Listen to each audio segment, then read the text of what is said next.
تھوڑی سی گیس پیٹ میں بن جائے تو جینا حرام ہو جاتا ہے۔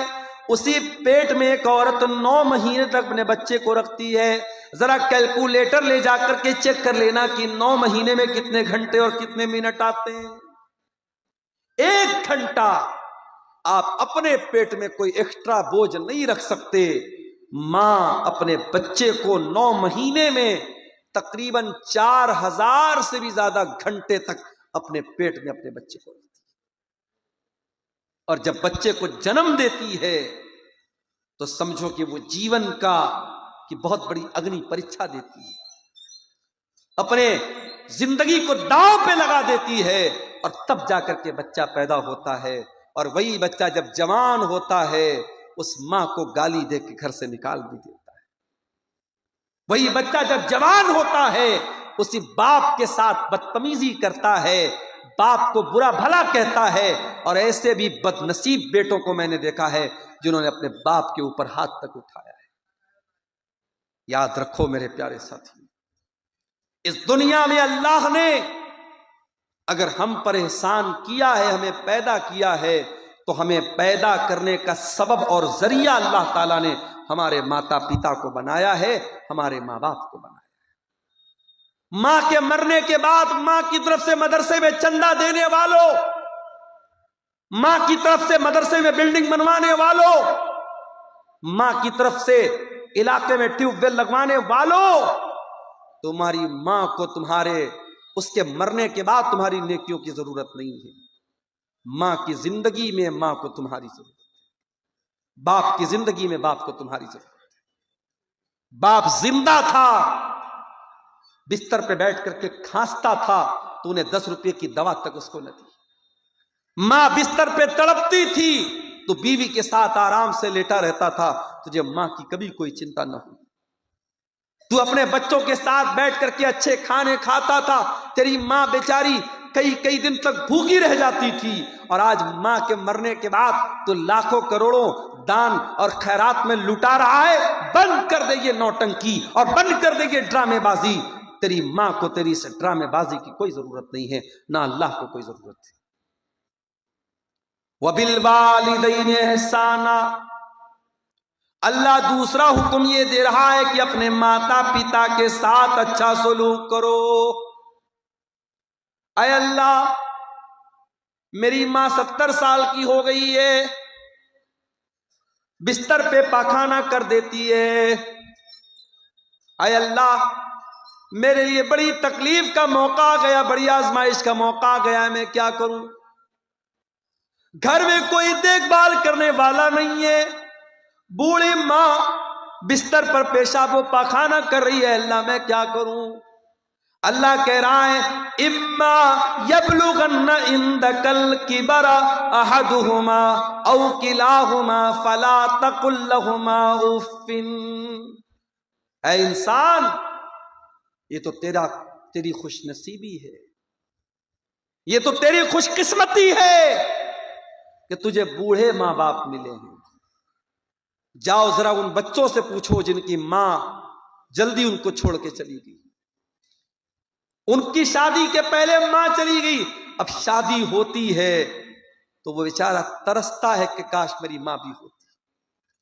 اس کے بچے پیدا ہوتے تو وہ ترستا ہے کہ کاش میری ماں زندہ ہوتی تو کم سے کم میرے بچوں کو دادی کا پیار ملتا، میرا باپ زندہ رہتا تو میرے بچوں کو دادا کا پیار ملتا۔ زندگی کے بہت سارے ایسے موڑ آتے ہیں جب انسان اپنے ماں باپ کے مشورے کی ضرورت محسوس کرتا ہے۔ اگر بوڑھے ماں باپ ملے ہیں میرے پیارے ساتھیوں تو اس کو اپنے لیے بوجھ مت سمجھو۔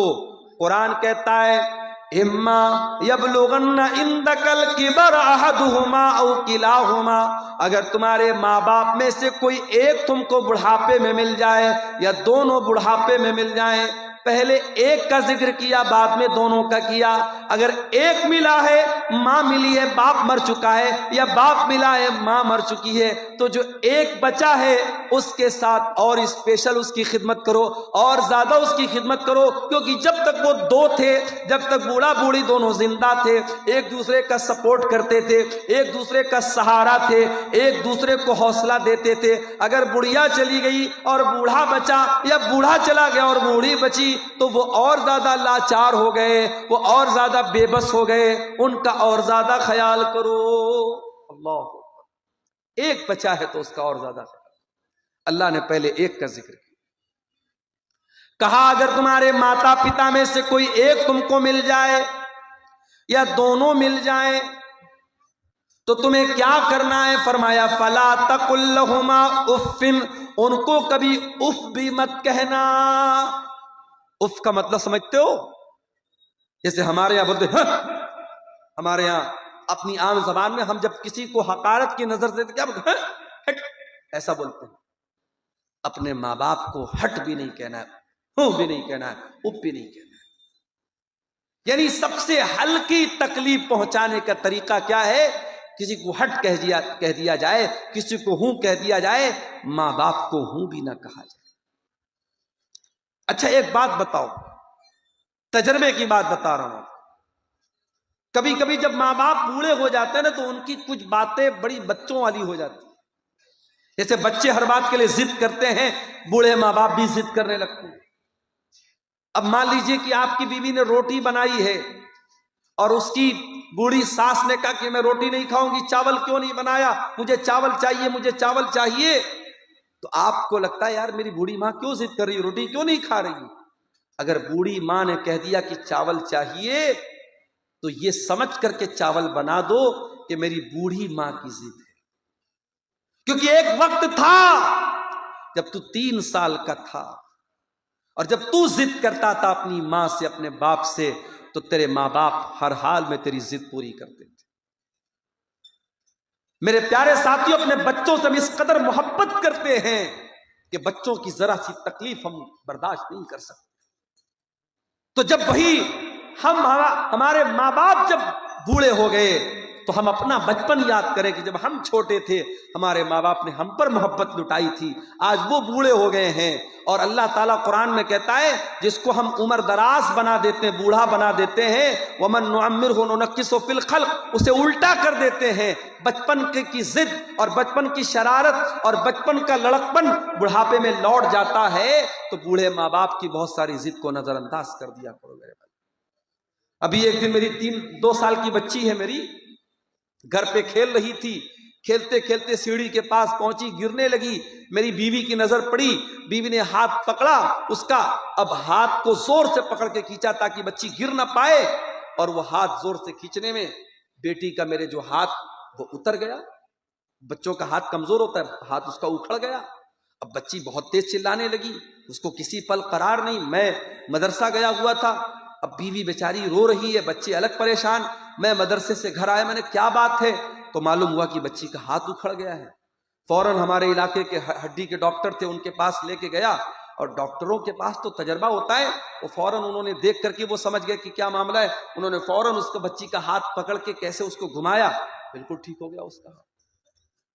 تو یہ اتنی دیر کے لیے سمجھیے کہ بچی رو رہی ہے، بچی تڑپ رہی ہے، اور ہم اور بچی کی جو ماں ہے، ہم دونوں لوگوں کے لیے ایک ایک منٹ، ایک ایک پل بڑا بھاری گزر رہا تھا۔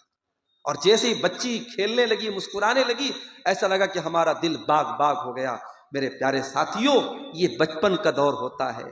پھر جب ہم بڑے ہوتے ہیں اور ہمارے ماں باپ جب بوڑھے ہوتے ہیں اور وہ کسی بات کے لیے اگر ضد کرتے ہیں یا ان کو کوئی تکلیف پہنچتی ہے یا وہ دوا ٹائم سے نہیں کھاتے ہیں تو ہم ان کو ڈانٹنے لگتے ہیں کہ کیوں آپ دوا نہیں کھاتے ہیں، آپ کوئی بات نہیں مانتے۔ میرے بھائیوں، ہم اپنے بچپن کو یاد کریں، ہماری بہت ساری نادانیوں کو ہمارے ماں باپ معاف کر دیتے تھے، آج بوڑھے ہو گئے ہیں، آج ان سے بہت ساری غلطیاں ہو سکتی ہیں، چڑچڑاپن آ سکتا ہے، ضد ہو سکتی ہے، ان کی ضد کو نظر انداز کر دینا۔ قرآن کہتا ہے وَقُلْ لَهُمَا قَوْلًا كَرِيمًا، اپنے ماں باپ سے تو ادب سے بات کرنا، سمان سے بات کرنا، رسپیکٹ کے ساتھ بات کرنا۔ جو بوڑھے ماں باپ تجھے مل جائیں تو ان سے بڑے ادب کے ساتھ بات کرنا. وَاخْفِضْ لَهُمَا جَنَاحَ الذُّلِّ مِنَ الرَّحْمَةِ وَقُلْ رَبِّ ارْحَمْهُمَا كَمَا رَبَّيَانِي صَغِيرًا. اور اے انسان، تو جتنا بڑا بن جائے، علاقے کا MLA بن جائے، MP بن جائے، کروڑ پتی بن جائے، ارب پتی بن جائے، جب اپنی ماں کے پاس بیٹھا کر، جب اپنے باپ کے پاس بیٹھا کر، تو اپنے آپ کو ڈاؤن ٹو ارتھ کر لیا کر، اپنے آپ کو جھکا لیا کر، اپنے آپ کو نرم کر لیا کر. اپنے آپ کو کبھی اپنی ماں سے اونچا بننے کی کوشش نہ کرنا، اپنے باپ سے اونچا بننے کی کوشش نہ کرنا. جتنے بڑے بھی ہو، باپ کے لیے تم بیٹے ہو، ماں کے لیے تم بیٹے ہو. اپنے ماں باپ کے لیے اپنے آپ کو جھکا کر کے رکھنا، اپنے آپ کو بچھا کر کے رکھنا. اور اللہ نے ایک دعا سکھائی، میرے بھائیوں اس دعا کو یاد کر لو. جب دعا کے لیے ہاتھ اٹھایا کرو، اپنے ماں باپ کے لیے یہ دعا ضرور کیا کرو. رب ارحمہما کما ربیانی صغیرا.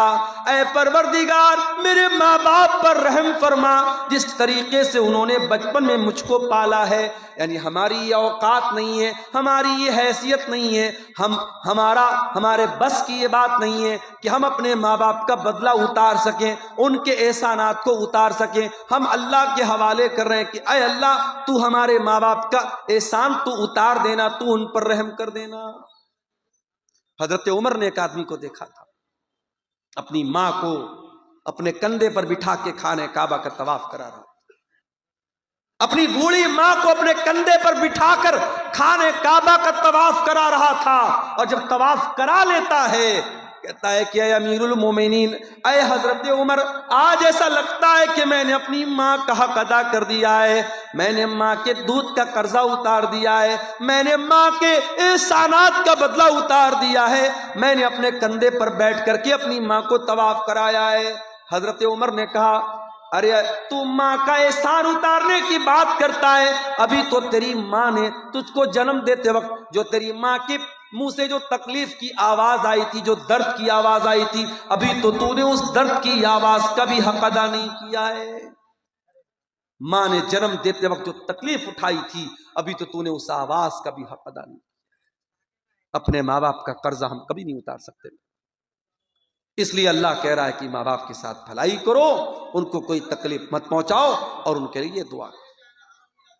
اچھا اب یہاں پر ایک سوال، میں اپنی ماں کی بڑی خدمت کرتا ہوں، میں اپنے باپ کی بڑی سیوا کرتا ہوں، پھر بھی میری ماں مجھ سے خوش نہیں ہے، پھر بھی میرا باپ مجھ سے خوش نہیں ہے.